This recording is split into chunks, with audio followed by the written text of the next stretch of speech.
Bienvenue sur votre chaîne de télé LTDE, la chaîne des disciples. C'est avec un réel plaisir que nous vous retrouvons encore aujourd'hui dans votre émission Les Voix du Cœur. Vous voyez, nous sommes debout parce que le sujet d'aujourd'hui, selon les notions fondamentales pour acquérir des richesses, est un sujet ô que intéressant parce que c'est une question qui a beaucoup apporté des frustrations dans le ministère.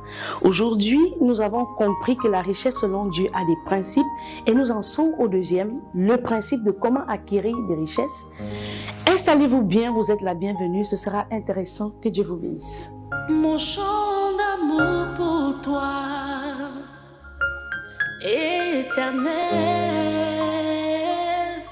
c'est de te louer au profond de ma douleur. Bienvenue dans notre deuxième notion de comment réussir selon Dieu. Hier, nous sommes entretenus sur la notion du processus et aujourd'hui, nous nous entretenons sur comment acquérir des richesses. Beaucoup de personnes croient que Dieu n'est pas intéressé à leur prospérité sur la terre et se disent que le rendez-vous divin pour la Nouvelle Jérusalem, c'est le seul lieu ou le seul endroit où ils connaîtront le bonheur. Oh que non, la parole de Dieu est un héritage que l'Esprit de Dieu a permis et rendu disponible afin que vivre sur la terre ne soit plus un fardeau. Bienvenue dans cette rubrique « Comment acquérir des richesses selon Dieu ».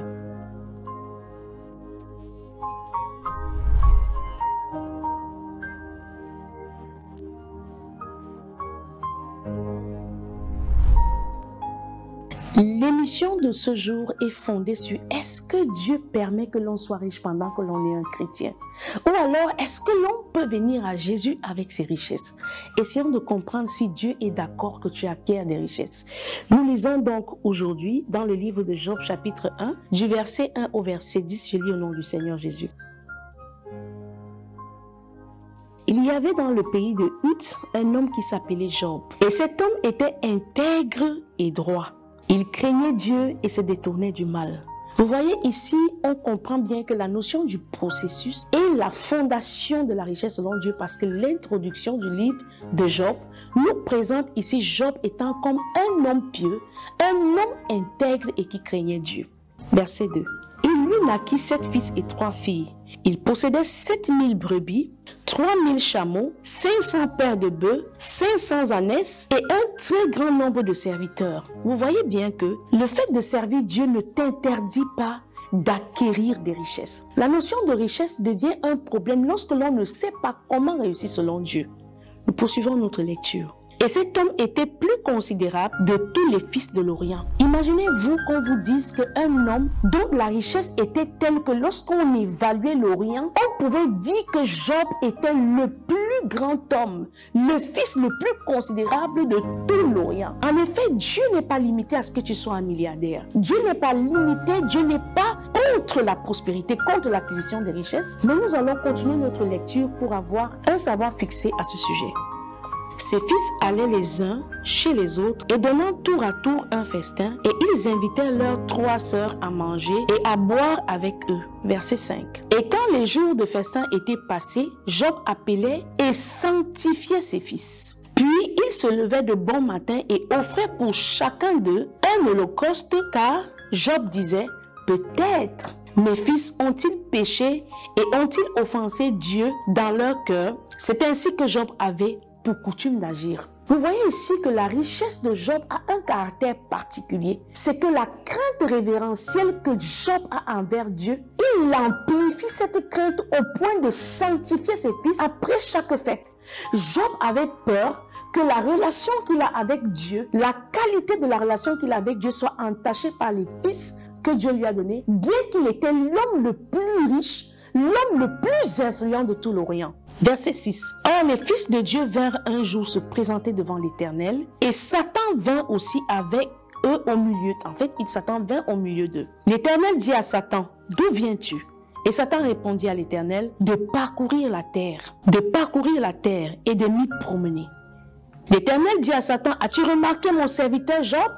Il n'y a personne comme lui sur la terre. C'est un homme intègre et droit, craignant Dieu et se détournant du mal. » Verset 9. Satan répondit à l'Éternel, est-ce d'une manière désintéressée que Job te craint? Est-ce d'une manière désintéressée que Job craint Dieu? Ne l'as-tu pas protégé? Verset 10. Ne l'as-tu pas protégé, lui, sa maison et tout ce qui est à lui? Tu as béni l'œuvre de ses mains et ses troupeaux couvrent le pays. Verset 11. Mais étends donc ta main, touche à tout ce qui lui appartient et je suis sûr qu'il te maudit en face. Voyez, ça c'est l'histoire de notre frère Job. Dans la parole de Dieu, nous pouvons constater que Job n'était pas simplement un homme pieux, il n'était pas simplement un homme qui craignait l'Éternel, mais de par sa richesse, il a été reconnu comme le fils le plus élevé de tout l'Orient. Il faut que l'on réalise que Dieu n'est pas contre la prospérité dans le ministère. À la lumière de notre texte d'appui que nous venons de lire, le livre de Job, chapitre 1 du verset 1 au verset 10, nous nous sommes bien rendus compte que lorsque Satan va dans la présence de Dieu avec les fils de Dieu, il répond à l'Éternel que « N'est-ce pas toi qui as enrichi Job ?» Et nous voyons ici que la procédure, la forme d'enrichissement de Job est basée sur un secret fondamental qu'est la piété. Ça nous renvoie à notre notion de base dont nous avons parlé ici hier. Il s'agissait en fait du dépouillement. Toute personne qui aspire aux richesses dans la présence de Dieu doit connaître la valeur du dépouillement. La richesse de Job n'était rien d'autre que la qualité de la communion qu'il avait avec Dieu, la hauteur de son humilité. Et dans la parole de Dieu, c'est une vertu qui s'appelle la piété. Nous allons donc lire notre texte, le deuxième texte qui est tiré du livre de Timothée 6, chapitre 6 du verset 3 au verset 10. Nous lisons au nom du Seigneur Jésus. Si quelqu'un enseigne de fausses doctrines et ne s'attache pas aux saines paroles de notre Seigneur Jésus-Christ et à la doctrine qui est selon la piété, il est enflé d'orgueil et ne sait rien. Et il a la maladie des questions oiseuses et des disputes de mots, d'où naissent l'envie, les querelles, les calomnies et les mauvais soupçons. Vous voyez bien ici que le livre de Timothée nous enseigne que la piété est la clé de la richesse selon Dieu et la clé de comment acquérir des richesses selon Dieu. Si donc quelqu'un ne se consacre pas à la piété, si quelqu'un ne se soumet pas à la piété, cette personne devant Dieu est un orgueilleux, cette personne devant Dieu est quelqu'un qui aime les querelles, aime les disputes. De telles personnes trouveront toujours de la peine à réussir, particulièrement dans le ministère. Verset 5. Les vaines discussions d'hommes corrompus d'entendement, privés de la vérité et croyant que la piété est une source de gain. Beaucoup de personnes viennent à Jésus avec des intérêts qui passent avant la notion de la piété. Vous voyez ici que lorsque Dieu nous montre la vie de Job, Dieu nous présente Job comme étant un homme pieux et craignant l'Éternel. La Bible déclare que lorsque Satan va dans la présence de Dieu, il reconnaît bien que Dieu est celui qui a multiplié son troupeau, Dieu est celui qui lui a donné les fils qu'il avait, Dieu est celui qui lui a donné la renommée qu'il avait. Et Satan propose à Dieu, si tu pouvais enlever ta main de dessus Job, et tu verras comment il te maudira de suite. Ici dans le livre de Timothée, nous comprenons bien qu'il y a une certaine catégorie de personnes qui utilisent la piété comme un moyen de s'enrichir et une autre catégorie de personnes qui acceptent la doctrine de Jésus-Christ qui est la doctrine de la piété. Verset 6, je lis au nom du Seigneur Jésus. En effet, une grande source de gain, la piété, avec le contentement. Donc Dieu aimerait que l'on acquiert des richesses, mais dans la piété et avec un esprit de contentement. Mais tu verras des personnes qui viennent à Dieu qui ne sont pas capables de s'approprier ce caractère qui est fondamental à l'acquisition des richesses. Si tu n'es pas pieux, si tu ne sais pas t'humilier, si tu n'as pas cette nature de Job en toi, quelqu'un qui est pieux et qui craint l'Éternel, il te sera difficile d'accomplir des exploits. Lorsque l'on compte le pâturage de Job, lorsque l'on compte le nombre de ses brebis, lorsque l'on regarde la quantité de fils qu'il avait, lorsque l'on regarde la renommée qu'il avait à l'Orient, on peut comprendre que la piété et le contentement sont la clé qui ouvre les trésors du royaume des cieux. Car nous n'avons rien apporté dans le monde et il est évident que nous n'en pouvons rien emporter. Lorsque nous naissons dans les entrailles de nos mères, nous venons nus et lorsque nous retournerons à Dieu, nous retournerons certainement sans rien. C'est la raison pour laquelle lorsque l'on a la connaissance de comment réussir selon Dieu, il faut que l'on se consacre à chercher la vraie doctrine. Parce que c'est cette doctrine de Jésus-Christ-là, cet esprit de piété qu'avait notre Seigneur et de contentement qui attire la faveur du royaume, qui attire la faveur de Dieu, qui intéresse le Seigneur dans ce que nous engageons. Verset 8.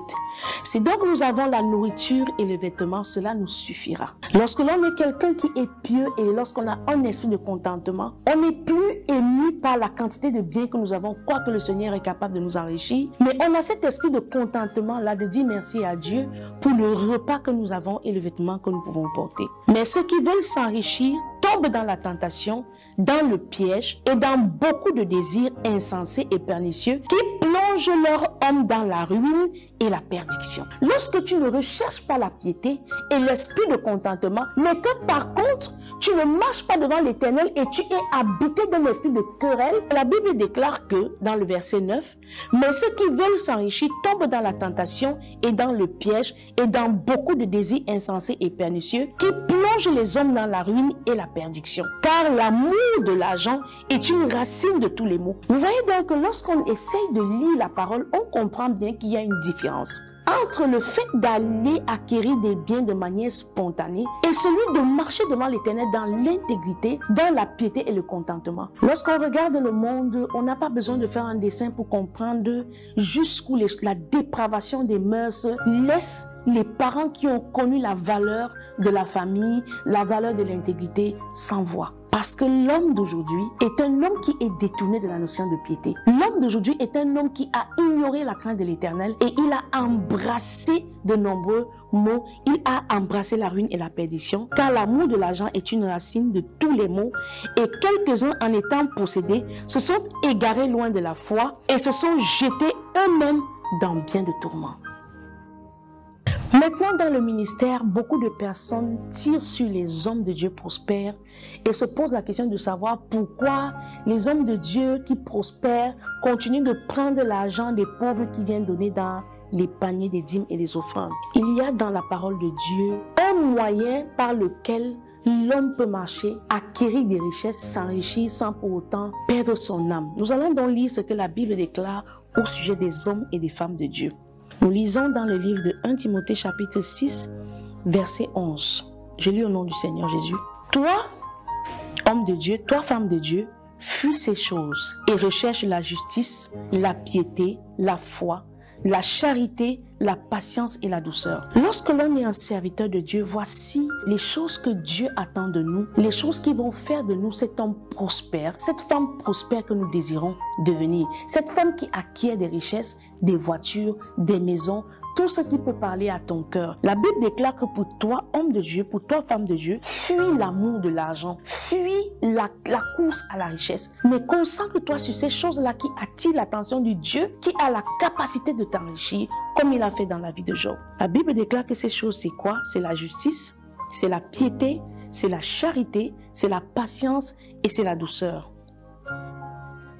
Donc l'attitude que nous devons avoir lorsque nous recherchons des richesses. La richesse n'est pas une mauvaise chose en tant que serviteur, en tant que jeune garçon ambitieux, en tant que jeune fille ambitieuse, en tant que père de famille, en tant qu'entrepreneur. Mais souviens-toi que de la même manière que Dieu a rendu le nom de Job grand dans tout l'Orient, Dieu est intéressé par la qualité de ta relation avec lui, d'où la première fondation dont nous avons parlé hier, celle du processus. Que Dieu t'accorde la sagesse qui est attachée à la parole révélée afin que ton esprit aujourd'hui soit en sécurité et sache qu'est-ce qui est important. La Bible déclare que nous devons plutôt courir à gagner la vie éternelle et que lorsque nous sommes déjà riches, que l'on utilise les biens que Dieu nous a donnés pour gagner des âmes, pour manifester de la générosité, pour manifester de bonnes œuvres, d'avoir des libéralités. Dieu aimerait que celui-là qui a de la richesse soit un homme qui place plutôt son espérance en Dieu et non dans les richesses.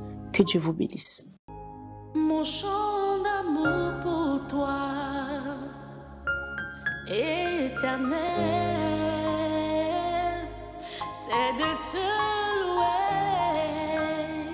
au profond.